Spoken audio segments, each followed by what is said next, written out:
After all that lasering on my eyes,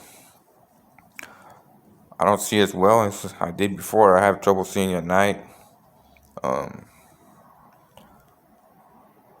Sometimes I see kind of hazy, and I've always had, maybe not 20/20, but close to perfect vision. I was the only one in my family who never had to wear glasses. I never had a problem with um with seeing. I could see far as anyone, farther than anyone. I always got comments on how far I could read street signs and stuff like that while in the car. And and like I said, I lived a healthy lifestyle since I was a child. I always ate my vegetables, and I used to catch flack from my family. They used to call me Little Rabbit, because said we'd go to Sizzlers or something. We'd split a tray, me and my brother. And we're, poor folk and shit, go and get all you could eat. Everybody would come back with chicken tenders and little pieces of pizza, and I'll come back with a big old plate of vegetables. And that was just me. I always liked my vegetables, and for the majority of my life, it kept me healthy and in tip top shape until you know, like I say and I repeat over and over until I decided one day that the bright idea that I'll ask for help, and went through that ordeal with I think it was the laser things in my eyes that affected me. Yeah, because my eyesight, it's not what it used to be, not near what it used to be. And some people might say it's old age. Nah, man, I've taken care of me and myself up to the point where I asked for help. I had taken care of myself extremely well. I was always in tip top shape, and like I said, I always ate my vegetables, and I was supposed to be preserved by the situation that I was put in. Being locked up, not eating junk food. I mean, I had junk food here and there, but not like a regular person on the streets and shit, eating greasy food and stuff like that. We were like on a strict 2,000 calorie diet, and so you know, my body should have been preserved, and I shouldn't be feeling sick like this. I shouldn't be having all these medical issues, and it's a part of. I blame the state. I blame the state for what I feel like it was them testing how far they could push us, how far they could starve us, how far they can get away with us being malnutrition and lack of medical care, and just lack of attention. They added an R to the California Department of Corrections and Rehabilitation, but they closed the vocations down. They closed the schools down.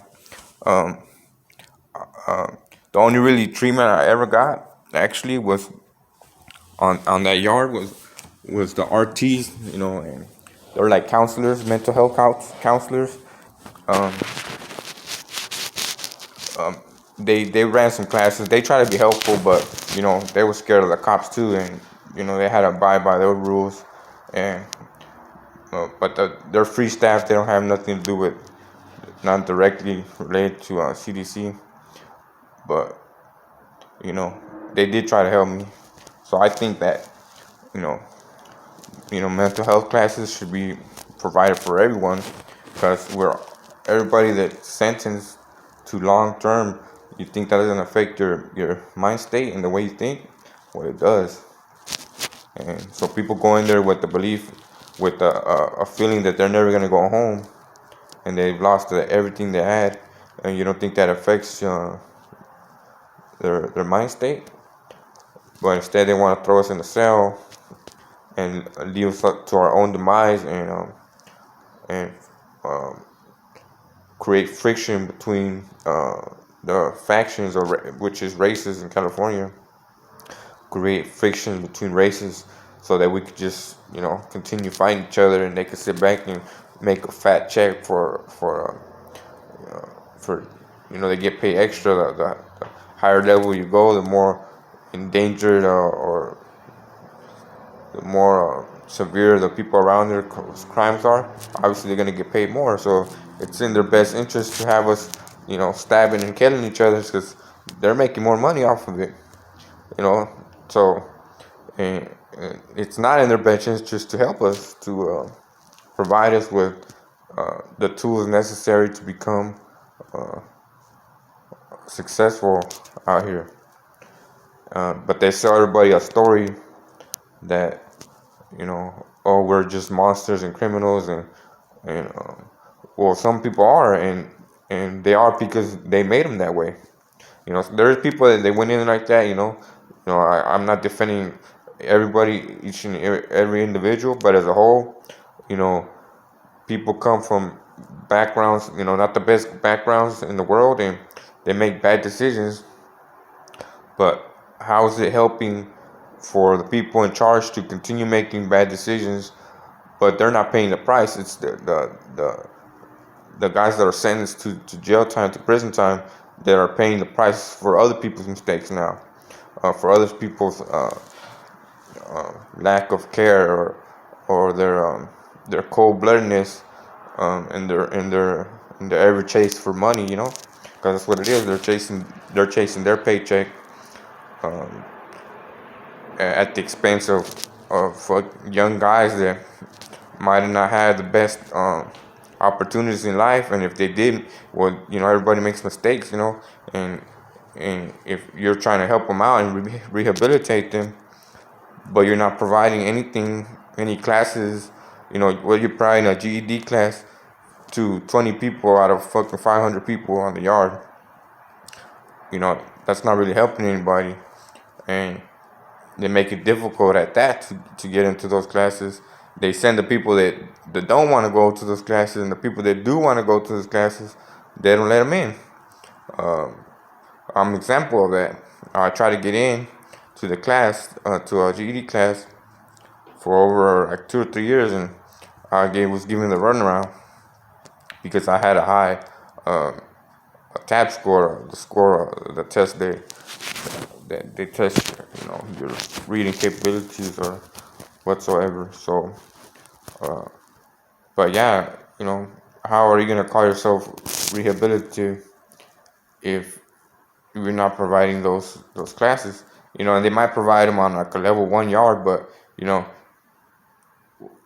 why don't you provide them for everybody? Why don't you provide them for the people that need it most, the people that uh, have straight off the path of success?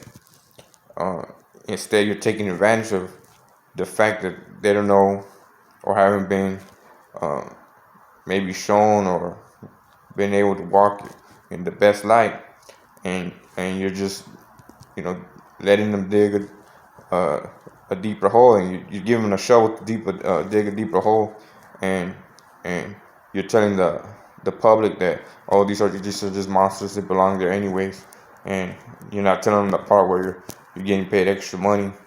Uh, the more we get in trouble, the more I get in trouble, the more they're getting paid. So it's in their best interest for us to get in trouble. I don't know how that's checks and balance. How is that a check and balance system? So these are the these are the things that I thought of, and that would go through my mind while in the cell, and things like that. Gave me the courage to speak up and fight for our basic human rights, and for the little that we did have coming, and that just made them angry, and put me on the bad Santa list, I guess, or something.